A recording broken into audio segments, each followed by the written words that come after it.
Hey everyone, it's Billy Carson, aka Forbidden Knowledge. Welcome to the Forbidden Knowledge podcast. Today we have a very special guest, Michael Schratt.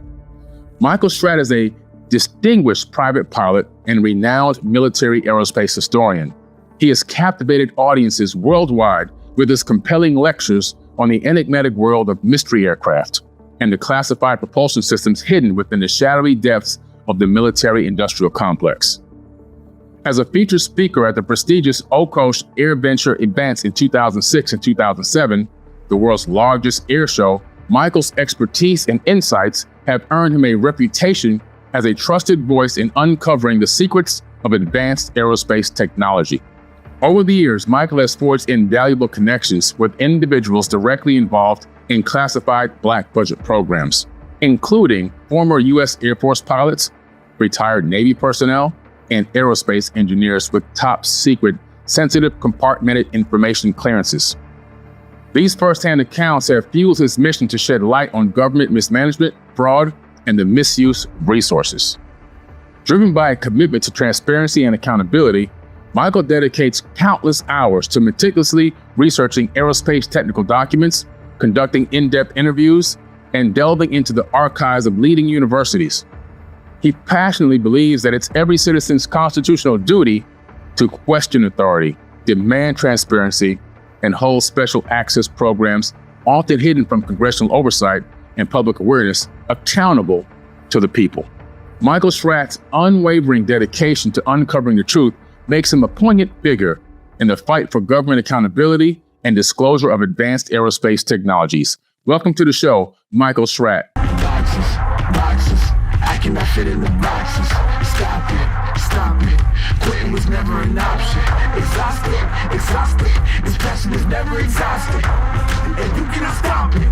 Nah, you cannot stop it.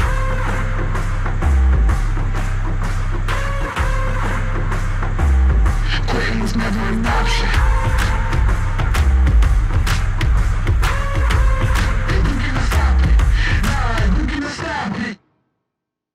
How you doing, man? It's good to be with you, Billy. Good to be with you. Yes, it's amazing. It's been a long time coming. I've been wanting to talk to you for so many years on a podcast. Okay. You know what happened? I think probably, man, it might have been now 7 or 8 years ago. I saw you at a government facility, or it looked like maybe private space facility. There was some type of conference or something going on. They were showing new technology, aerospace technology. And you had disclosed that in one of the hangars, there was something that was almost like out of this world. It looked like alien reproduction, vehicles, or something that was kind of re-engineered or redesigned from potentially, ET technology. And from the time I heard that come out of your mouth, man, I was hooked. Yeah, well, it's a family here. It's a close-knit group of researchers, and it's good to be with everybody. Mm-hmm. Absolutely, man. Absolutely. For everyone who's just meeting you or seeing you for the first time, I've got about close to 10 million followers across all of my platforms. But just give them a little brief intro about how you got into aerospace technology in the first place. Sure. So my name is Michael Schratt. I'm a military aerospace historian. The primary focus of my research deals with classified black budget aircraft within the military industrial complex. This all started when I was 5 years old. My dad used to take me to this place called Victory Air Museum, probably about an hour outside of downtown Chicago. And at this air museum, it was all outside. They had these old warbirds out in this field, and there was grass and weeds growing up through the wheel wells. The canopy was cracked. All the paint was chipped. The flight control surfaces on the tails and the vertical stabilizer looked like skeletons.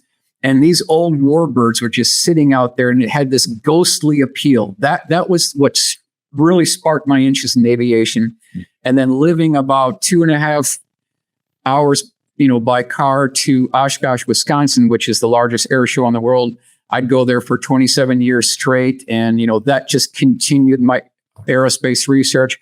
Then I started researching these super secret classified aircraft.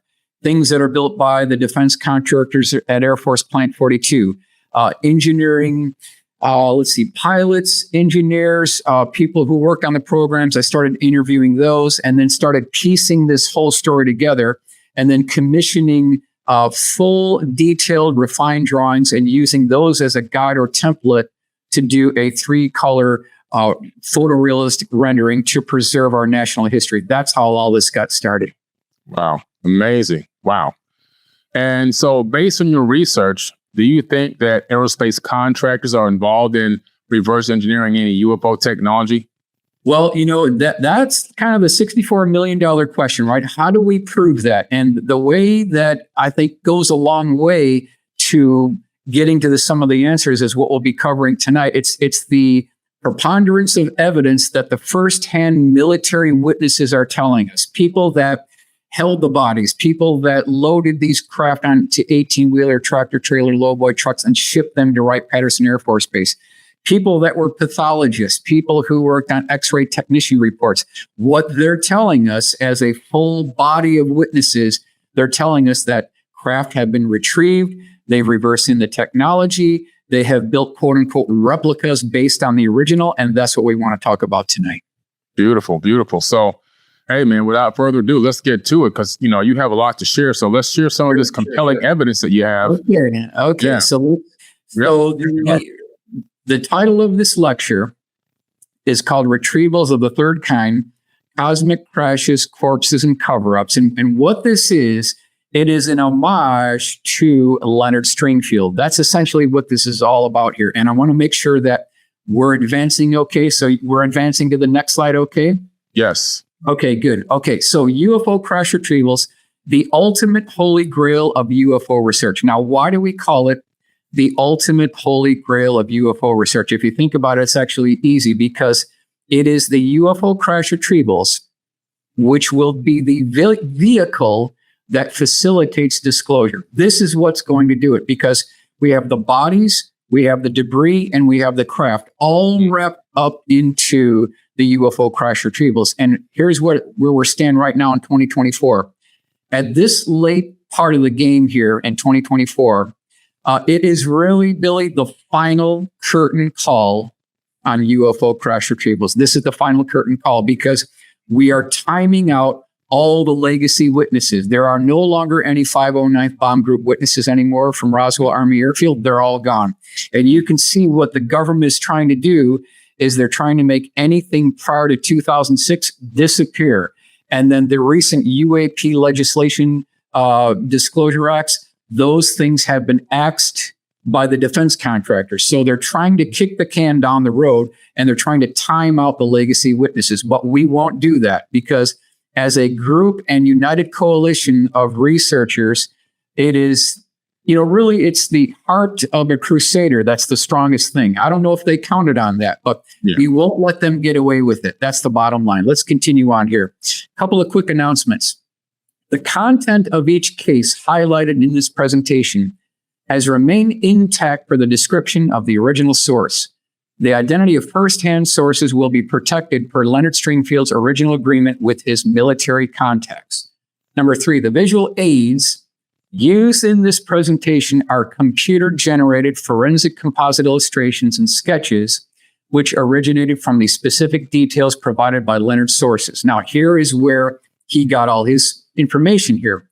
The caliber of witnesses, 3-star U.S. Air Force generals, U.S. Air Force fighter pilots, astronauts, commercial pilots, air traffic controllers, neurosurgeons, pathologists, theoretical physicists and mathematicians, U.S. Army officers, U.S. Navy officers, military police, high-level Pentagon officials, top military brass, scientists and engineers who worked at Wright-Patterson Air Force Base and other government facilities. So, Billy, here you can see the level of credibility that these witnesses come with is absolutely staggering. Let's continue on. A couple of quick quotes. Number 1, UFO crash retrievals can't be real because if they were, I would have read about it in the local newspaper. That's number 1. Number 2, there are not now nor ever have been any extraterrestrial visitors or equipment on Wright-Patterson Air Force Base. Now, this is their official U.S. Air Force press release as of July 1980. So what we're going to do in this presentation